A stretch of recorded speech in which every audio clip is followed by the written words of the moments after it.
On the last video we designed this file. Now let us design the Testbench file for this design.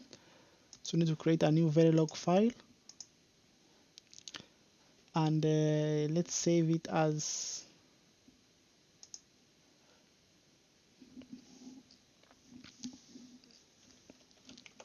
Testbench ring counter. Save it. So we need to, first what we can do, we need to declare our time scale. So time scale, and then it's 1 nanosecond, 100 picosecond, and then we need to create the module. So module, and this Testbench ring counter, and then end module. So this is our module here. Let's just copy this one and insert in here. So it's ring counter, and then give a module name. So first of all, we can say create these parameters. So it is Testbench clock,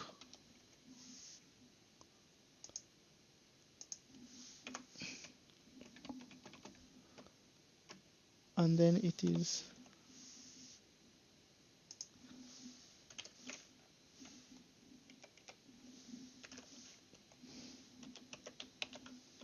start,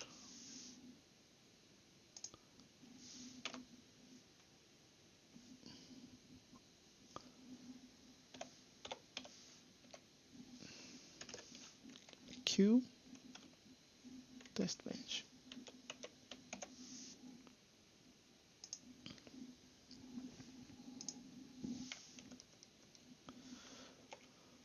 So, and then we need to declare our inputs and outputs. So the inputs are reg, and we have only two inputs, is clock and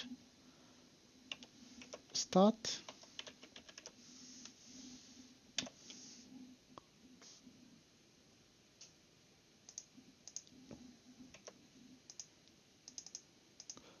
And then what we can do next is and then it is wire for the output, which is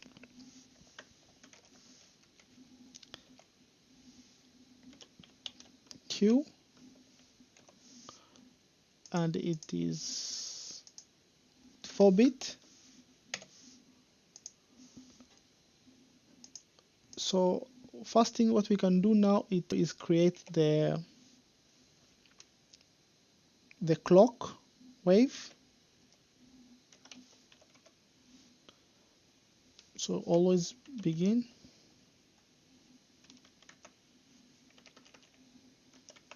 end, and then we can create a clock with 4 nanosecond period.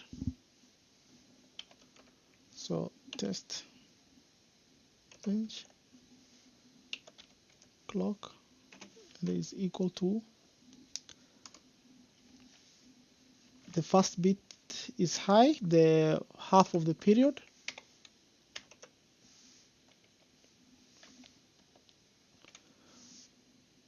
and then the next half period is low, and then it's gonna be a clock pulse. And then next what we can do now, if you look here, we need to create the start at the first clock only. So what we can do now it is to create an initial begin for this.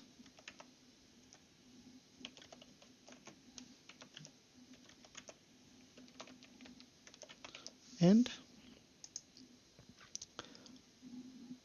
So we're going to run this in 20 clocks.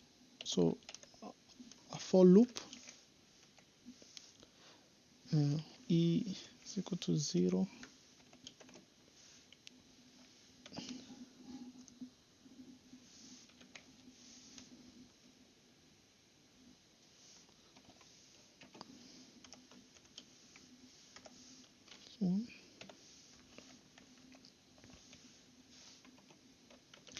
Begin,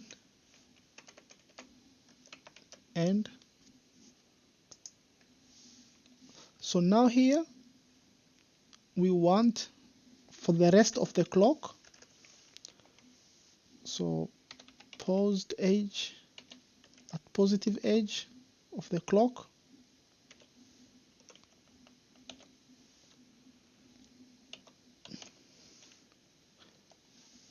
we want Testbench start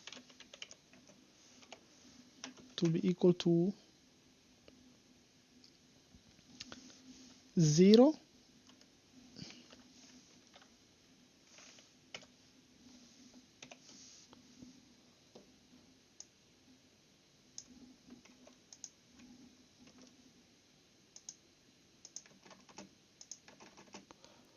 And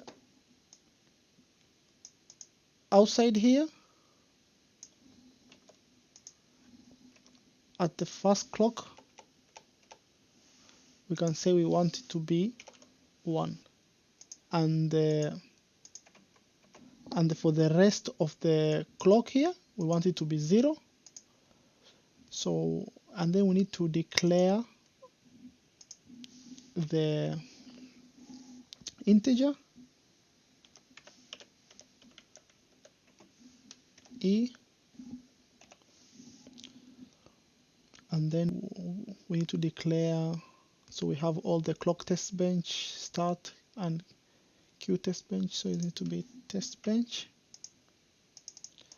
And then what we can do next is to define our simulation time.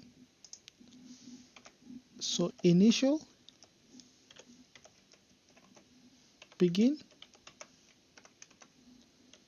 end. So here we are running for 20 clocks plus 1 clock, so we can say roughly 100 nanoseconds. It will be okay.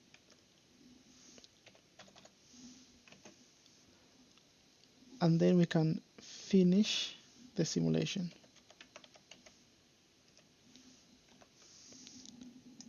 So let's save it and try to analyze and physicize.